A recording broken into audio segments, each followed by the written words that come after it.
Saudara-saudari yang terkasih, salam damai Kristus. Saya memilih Injil Lukas bab 12 ayat 13 sampai 23 sebagai bahan khotbah saya ini. Mengawali khotbah ini, saya hendak mengajak kita untuk menyadari dua kenyataan yang terjadi di dalam kehidupan kita. Kenyataan atau fakta yang pertama adalah ketika seseorang lahir ke dunia ini, dia selalu menggenggam tangannya kuat-kuat. Fakta yang kedua adalah ketika seseorang meninggal dunia, dia dibaringkan dengan tangan terbuka. Dua fakta ini mungkin sering kurang menarik perhatian kita, maka kita abaikan begitu saja. Saya mencoba memaknai dua fakta tersebut demikian. Dengan fakta tangan tergenggam pada diri seorang bayi yang baru lahir ke dunia ini, tersirat makna bahwa seorang lahir ke dunia dengan 1000 harapan, impian dan cita-cita yang ingin digenggamnya kuat-kuat untuk diwujudkan di dalam kehidupannya. Sedangkan dengan fakta tangan terbuka pada seseorang yang meninggal dunia, tersirat makna bahwa segala sesuatu miliknya harus dilepaskannya. Apa yang diperjuangkan dan diperolehnya harus direlakannya. Dia pergi menghadap Bapaknya. Saudara-saudari yang terkasih, judul khotbah saya ini adalah ketamakan membodohkan manusia. Judul ini mirip dengan judul perikop Lukas 12 ayat 13 sampai 23. Orang kaya yang bodoh. Suatu judul yang sangat menarik untuk diperhatikan.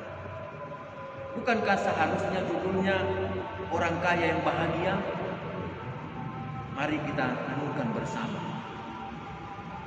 Saudara-saudari yang terkasih, penginjil Lukas menuliskan apa atau bagaimana pendapat Yesus tentang ketamakan.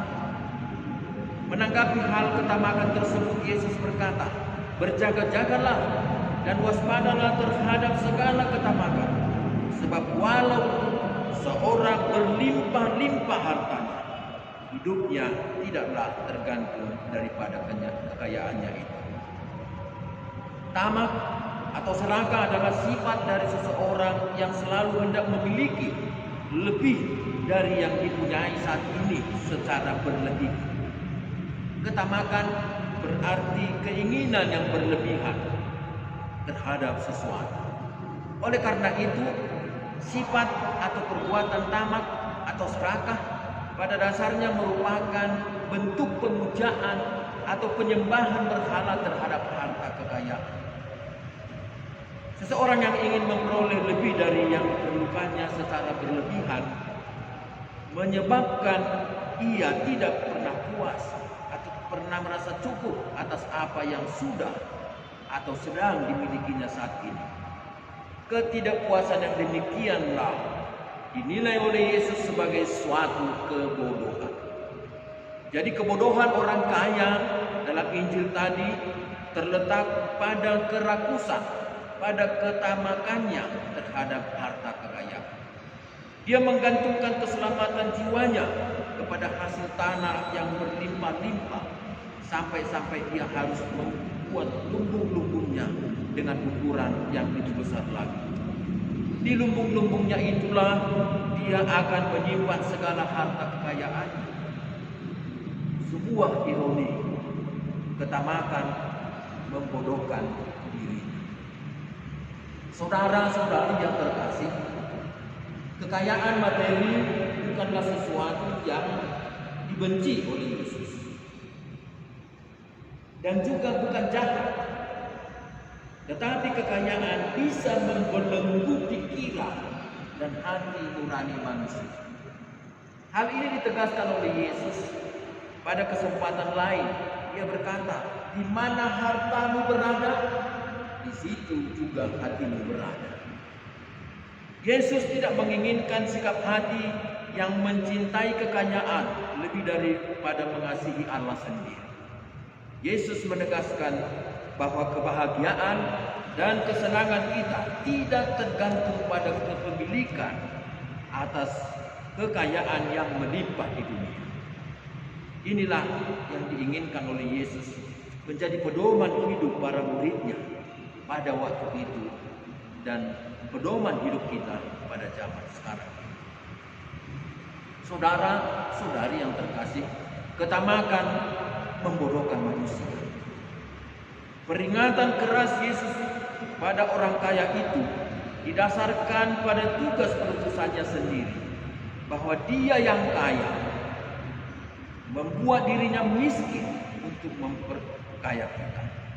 Itulah jalan Allah, jalan kerendahan hati, jalan merendahkan dirinya untuk melayani, jalan menggantungkan atau mempercayakan dirinya kepada Allah Bapa dengan setia. Yesus menghendaki agar semua barang, harta yang kita miliki, yang dianugerahkan Tuhan kepada kita, dapat kita pergunakan untuk memajukan dunia dan kemanusiaan, untuk menolong orang lain, untuk semakin mendekatkan diri dengan Allah sebagai sumber dan tujuan segala sesuatu. Harta kekayaan bukanlah tujuan hidup, melainkan sarana untuk mencapai tujuan hidup itu. Jika harta menjadi tujuan hidup, maka kita sedang berada pada perangkap ketamakan yang membodohkan. Bapak, Ibu, saudara-saudariku yang terkasih, isi Injil yang kita renungkan ini terkait erat dengan fokus pastoral Keuskupan Agung Medan tahun 2020 yang berjudul Keluarga Sejahtera. Keuskupan Agung Medan ingin mengajak kita semua umat beriman Katolik untuk berpikir tentang hal ketamakan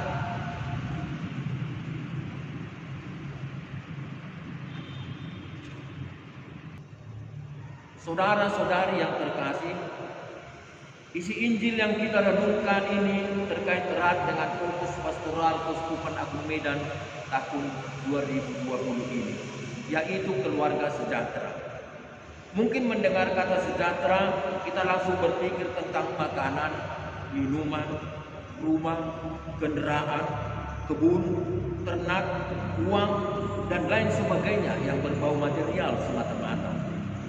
Sejahtera tentu tidak hanya terarah kepada kesanggupan memenuhi kebutuhan dasar seperti makan, pangan, dan papan. Sejahtera dalam arti yang lebih mendalam adalah terarah kepada terpenuhinya kebutuhan dalam berelasi dengan sesama manusia, juga kebutuhan di bidang spiritual yang berhubungan dengan iman akan Allah. Keluarga sejahtera merupakan cita-cita Gereja Keuskupan Agung Medan, di mana setiap anggota keluarga sambil berjuang untuk memenuhi kebutuhan dasariahnya, tetapi juga tidak mengabaikan terpenuhinya kebutuhan psikologi yang berkaitan dengan relasi sosial dan solidaritas terhadap sesama manusia, dan juga terpenuhinya kebutuhan spiritual yang berhubungan dengan iman anak. Lebih sederhananya dapat dikatakan, keluarga sejahtera adalah gambaran dan realisasi terpenuhinya kebutuhan sandang, pangan, dan papan, dan juga bisa hidup harmonis dan berpartisipasi dalam masyarakat, serta memiliki iman yang mantap kepada Tuhan. Saudara-saudari yang terkasih, tangan tergenggam ketika seseorang lahir ke dunia, dan tangan terbuka pada seorang yang meninggal dunia, yang saya jadikan sebagai ilustrasi di awal khotbah ini, mengisyaratkan bahwa segala sesuatu yang kita miliki, yang kita genggam kuat-kuat, pada akhirnya harus kita lepas dan tinggalkan di dunia ini. Oleh karena itu, melalui Injilnya Yesus mengajak kita untuk mewujudkan beberapa hal dalam kehidupan kita. Yang pertama, Mari kita membiasakan diri membaca sabda Tuhan, merenungkannya dan mengamalkannya dalam kehidupan kita, baik secara pribadi maupun secara bersama. Melalui firman-Nya kita bisa merasakan kedekatan, ketenteraman, penyertaan dan perlindungan. Dengan demikian kita akan menjadi orang-orang yang berbahagia, sebagaimana disampaikan Yesus dalam sabda bahagia dalam Injil Matius bab 5. Di masa peradaban baru COVID-19 ini, mungkin kita punya waktu yang lebih banyak untuk berkumpul di dalam keluarga. Mari kita gunakan waktu itu untuk lebih sering membaca dan merenungkan sabda Tuhan dalam keluarga kita. Selain itu, tentunya juga kita boleh merayakan sakramen-sakramen dan liturgi serta devosi-devosi lainnya. Yang kedua, mari kita mensyukuri harta kekayaan yang kita miliki, bahwa semuanya itu adalah anugerah Tuhan, dan bahwa Tuhan mencukupkan kebutuhan kita melalui kerja dan usaha kita yang selaras dengan kehendak-Nya. Dengan demikian, kita dapat terhindar dari ketamakan yang membodohkan iman. Yang ketiga, Bapak Ibu Saudara-saudari terkasih, mari kita berbagi dengan sesama. Hal ini sejalan dengan himbauan Sri Paus Fransiskus pada Hari Raya Tubuh dan Darah Kristus tahun 2019 yang lalu.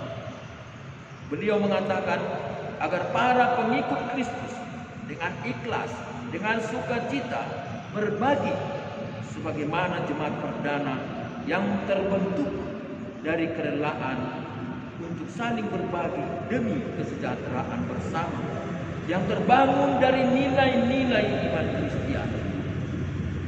Beliau mengatakan dalam khotbahnya, apapun yang kita miliki dapat menghasilkan buah jika kita memberi dengan kerendahan hati.